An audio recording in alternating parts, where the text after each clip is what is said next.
जय हिंद भाइयों बहनों बुज़ुर्गों मेरे दोस्तों प्यारे सभी देशवासियों। हमारे देश में जो टैक्स सिस्टम है आज उसका एनालिसिस करते हैं। एक एग्ज़ाम्पल के तौर पे जैसे एक बिजनेसमैन है, उसने 10 करोड़ रुपए एक साल में कमाए तो उसमें उसको कितना टैक्स गवर्नमेंट को देना पड़ता है। उसके ऊपर 4 करोड़ 30 लाख गवर्नमेंट को जाता है। ऐसे इनकम टैक्स स्लैब 30% लगता है, सरचार्ज 37%, सेस 4% लगा के 4 करोड़ 30 लाख गवर्नमेंट को जाता है। बचा उसके पास 5 करोड़ 70 लाख। अब उसने सोचा कि एक लग्जरी कार ले ले। जो लग्जरी कार की एक्चुअल प्राइस है वो 70 लाख है, लेकिन 28% जीएसटी टैक्स लगा के उसको 1.5 करोड़ की पड़ती है। अच्छा चलिए एग्ज़ाम्पल 2 देखते हैं। 2 करोड़ का बिजनेसमैन ने सोचा एक घर ले ले, लेकिन रजिस्ट्रेशन कराएगा उस पर भी टैक्स लगता है तो वो भी ज़्यादा कीमत देनी पड़ती है। हालांकि चलिए 5 साल बाद उसके 2 करोड़ हाउस की जो वैल्यूएशन है वो बढ़ के हो गई 4 करोड़, तो उसके ऊपर उसको देना पड़ता है कैपिटल गेन टैक्स जो 20% लगता है। ये भी बहुत भारी है।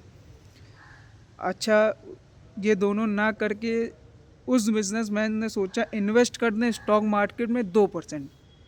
एक तो स्टॉक मार्केट में इतना रिस्क होता है, लेकिन अगर उसकी वैल्यूएशन बढ़ गई, जितना उसने इन्वेस्ट किया वो 4% हो गया, तो उसके ऊपर भी 15% कैपिटल गेन टैक्स देना पड़ता है। तो जो टैक्स स्लैब है एक कमाई पे, अगर आप कमाएंगे तो भी टैक्स, कोई प्रोडक्ट खरीदेंगे तो भी टैक्स, कहीं इन्वेस्ट करेंगे तो भी टैक्स, ये बहुत गलत है। इसकी आलोचना होती है। जितने भी बिजनेसमैन हैं या बिजनेस यूनियन संगठन है इसकी हमेशा आलोचना करते आए हैं जो टैक्स सिस्टम है। और ये गवर्नमेंट जो इस वक्त है ये तो बहुत ही ज़्यादा जो है हर चीज़ पे टैक्स लगा रही है। और उसके बदले चलिए इतने टैक्स देने के बाद सुविधाएं क्या मिलनी? टूटी सड़कें, पीने का शुद्ध पानी नहीं है, प्योर वाटर नहीं है, साफ़ हवा नहीं, पॉल्यूशन नहीं है, गवर्नमेंट पेड़ भी नहीं लगाती है जो बुनियादी ज़रूरत है, अच्छे स्कूल नहीं है, अच्छे गवर्नमेंट हॉस्पिटल नहीं मिल रहे हैं, और रोडों पे लाइटें नहीं हैं। तमाम तरीके की इतनी ख़राब सुविधाएं हैं।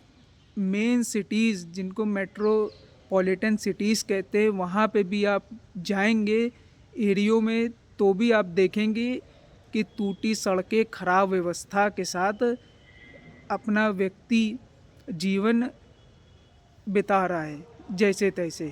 खराब सैनिटेशन सिस्टम, कहीं गटर टूटे हैं, नाले हैं, कूड़ा पड़ा है तो कूड़ा नगर निगम उठाती नहीं है, ये सिस्टम है।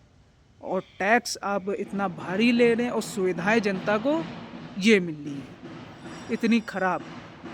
तो गवर्नमेंट से मेरी यही अपील है, टैक्स अगर आप लगा रहे हैं इतना तो वैसे ही सुविधाएं दें या तो फिर टैक्स कम करें, ताकि जो है हर व्यक्ति अपना ही पैसा जोड़ के जो है खुद ही प्राइवेट तौर पे जो है रोडें, सड़कें, नालियाँ बनाना स्टार्ट करे। आपसे तो ना हो पाएगा, यही बात कहेंगे। और दूसरी बात जो कही जाती है कि इंडियन बिजनेसमैन बाहर इन्वेस्ट कर देते हैं, दूसरी कंट्री चले जा रहे हैं, या जैसे ही कोई व्यक्ति पढ़ लिख जाता है बाहर चला जाता है, ब्रेन ड्रेन जिसको कहा जाता है वो इसी वजह से होता है। जब अपने देश में अच्छी सुविधाएं नहीं मिलेंगी तो व्यक्ति बाहर जाने की सोचेगा ही। इस वजह से ऐसे गवर्नमेंट में बैठे मिनिस्टर, उनसे मेरा रिक्वेस्ट है, अपील है कि आप सुविधाएं अच्छी से अच्छी करें, क्योंकि ऐसी बहुत सी कंट्री हैं जिनकी इकोनॉमिक कंडीशन इंडिया से बहुत ही पीछे हैं, लेकिन उनके कंट्री आप जाएंगे सुविधाएं देख लेंगे तो आप कहेंगे कि हमारे भारत के नेता क्या कर रहे हैं, ये पैसों का हो क्या रहा है, जो जनता का टैक्स है उसका वो रेवेन्यू आखिर जा कहाँ रहा है। सोचने पे आप मजबूर हो जाएंगे और पता है कहाँ जा रहा है हर व्यक्ति को। तो सरकार से यही अपील है, यही निवेदन है कि जनता को सुविधाएं दें। जय हिंद, जय भारत।